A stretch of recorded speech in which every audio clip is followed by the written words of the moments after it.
What's up, people? Um, Phil here to talk to you guys about joining the Navy. In this video, the time like when you first meet your recruiter, uh, to going down to MEPS for the first time, take your ASVAB and all that shitty paperwork you got to do after you take your ASVAB. So, first time you meet your recruiter, you're gonna sit down with them. Obviously, he's gonna talk a little bit about why you want to join the military and all that stuff. Make sure it's not for the wrong reasons and you're fully committed. And then he's gonna give you this questionnaire, one piece of paper like front and back, and it's just ask you a whole bunch of like generic, broad questions. From like height, weight, schooling, um, drug use. I'll get into that. Police involvement, medical. Family and where you lived and all that kind of stuff. Just kind of give him like a rough idea about like what he's dealing with and how much effort it's going to take to get you through the process.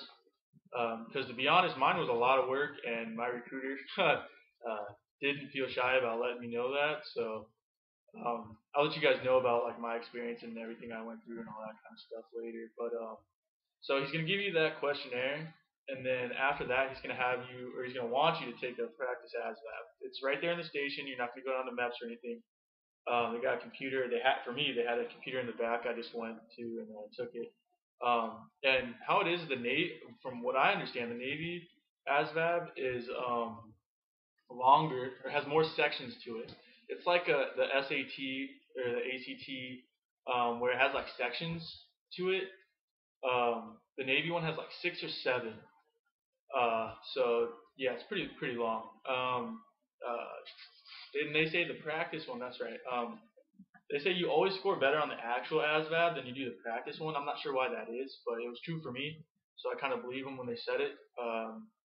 For instance, I got a 65 on my practice. I was kind of worried about that. 65 isn't all that great, so I was worried about what kind of rates I'd be eligible for, and or if I was eligible for that many rates. So that was my practice score is a 65, and when I went in there and took the real thing, I got 75.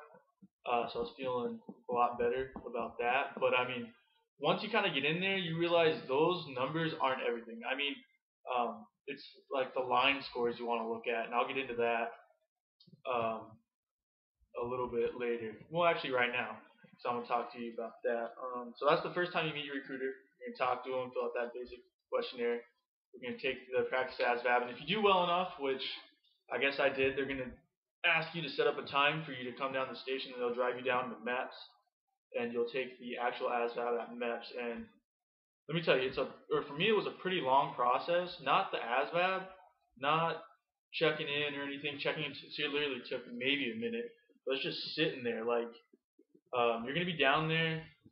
For me, my MEPS station, I guess. I was down there with probably close to 100 other people, and they're doing all types of different stuff. Some people were shipping out that day. Other people were taking the ASVAB. Other people were picking a job. Other people were just there to get their paperwork straightened out or whatever. So like, it's kind of a zoo down there. You know what I mean? You just have to like sit there and listen up. I mean, I had my phone. You could be out on your phone. They had TV going. They had Sports Center going on, so that was pretty cool. So yeah, you're really just waiting, and bring a freaking jacket, at least for me anyway, because it was freezing in that freaking building, man. Cold, cold, cold. But anyway, finally got in there to take my ASVAB. It's one room for all the branches.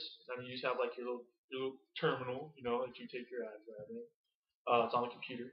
Yeah. And so take your ASVAB, and right then and there, they print you off a piece of paper with your name, all your shit, all your information, your main score, which is that 75, and then they have a whole bunch of other kind of subcategories down there, and they have it going for like Navy, Air Force, Marines, Army, Coast Guard, and like all these little subcategories, and basically what those are, it's like math and shoot, man, what was the other ones? Problem solving, um, stuff like that. You know what I mean? And those are what you'll get your rate, or what will qualify you for rates. Every rate has, like I said, qualification, and it's based off those line scores. So like if you go online, go to a credible source, and make sure it's the most updated information, because that's a big thing. Like the military changes so much that stuff that you could be reading from last year can be completely different or changed up from what's going on now. So make sure it's the most updated, recent information. Um, so like you'll see, the job, what it's about, and then you'll also see like, you know, abbreviations.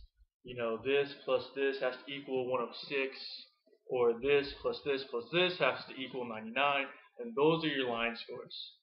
Those are what qualify you for certain rates, and that goes for all branches. I'm pretty sure.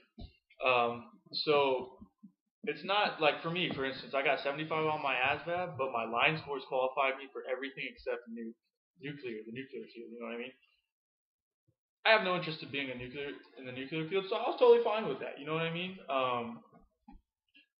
So yeah, I mean the line scores definitely pay more attention to those than you do the overall score. I mean, yeah, it's nice, bragging rights within like your depth group. Oh, I got this or that. I had one dude get my depth group get a 97, so I can't say shit.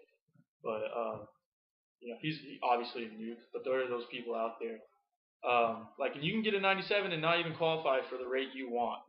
You know what I mean? And that's another thing is the rate you want. I'll probably get into that in another video, or maybe this one if I have time. But yeah, it all depends on how you do it in those line scores. Line scores and then waivers.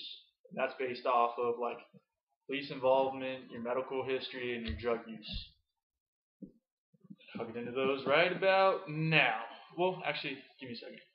Line scores for the qualification. Study for the ASVAB. If you really want to, I didn't. I didn't study for the practice one, and I didn't study for the actual one, and I qualified for everything except the nuclear field. So, yeah, take it for what you want. Some people have to study, some people don't. So if you have to study, there are like books out there that you can go buy. I don't know where. There's stuff on the internet that you can read up on to be a little more prepared for the ASVAB. If that's you, man, go for it. Like I totally, I'm totally for that if you need to. So yeah.